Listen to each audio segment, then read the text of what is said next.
You're watching the Alchemy Kitchen. Spring is around the corner. I'm starting to get to work on my garden, slowly but surely. Meanwhile, I want to do a recipe on pasta caprese. It's a very, very simple recipe, but very good. I'll show you the traditional way, but I also add a few things to it. In this one, I added some bacon, some black olives, and some bärlauch, which is ramson or wild garlic. Grows this time of year here. Other things you can add are good. There's even with tuna, it's good. So you can try it the traditional way, or you can try to step it up a bit.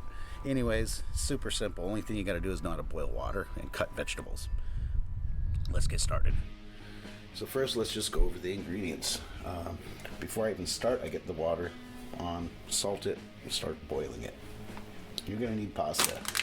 I'm using fusilli. You can use shells, are great for this. Any kind of shape that's kind of like, can hold in that sauce from the tomatoes and the olive oil. Other than that, you're going to need tomatoes. You're going to need some fresh mozzarella, lots of garlic, fresh basil, salt, pepper, olive oil, and oregano, and ultimately that is it. That's like the traditional way of making this, and it's perfectly fine that way. This works as a side dish. It's good fresh and hot. It's good cold. After it's been in the fridge, it gets a lot nicer. The flavors get stronger.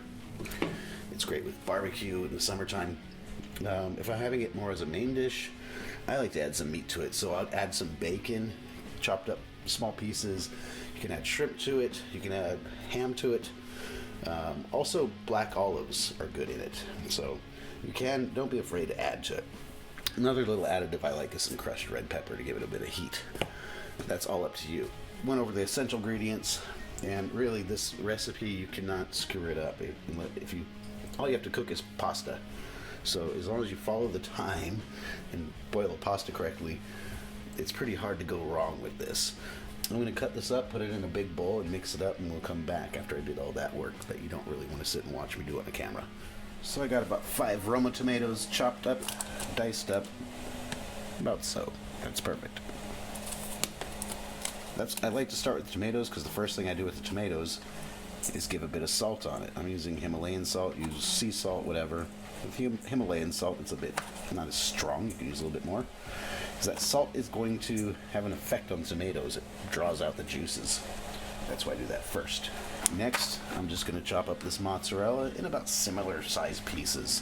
And I try to get like the same ratio of like how much mozzarella to tomato. Mozzarella added. Now to get to work on the garlic, mince it up. And you saw my hack on this. This is the easiest way to peel garlic.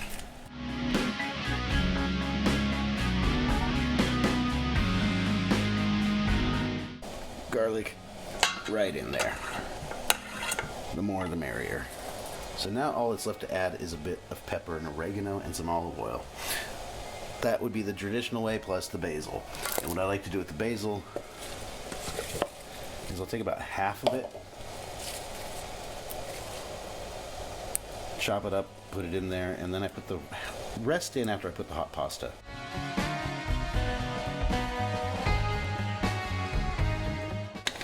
Bit of oregano, olive oil, and done. And that was done faster than it's taking for the water to boil to make the pasta. Now that is the traditional recipe. I like to add things to my recipes. I have a bit still left of this bärlauch, which is ramson or wild garlic. Only grows in the springtime wild here. And it's awesome. Tastes kind of like garlic. And garlic is awesome. So I'm going to go ahead and throw some of that in there. I'm also going to add black olives.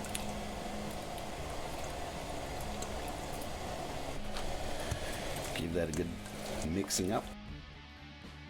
And that's most of the work done. You can give it a taste test at this point to see if you need any more salt or more oregano, more black pepper. Always safer to go smaller portions and add later. I just got to wait for this pasta to boil, cook it according to the temperature, or to the time, which says 9 to 11 minutes. So I usually put my timer at 8 minutes and just keep an eye on it after that because I like it that perfect al dente. And drain the water out and pour that in hot. mix it up, and you can eat it immediately or cool it in the fridge and have it like a pasta salad. So that's all that's left to do. I'm still waiting for the water to boil. You see how quick this is to do, and it's really, really good. Pasta's ready. Drain it really well, and then just combine all the ingredients.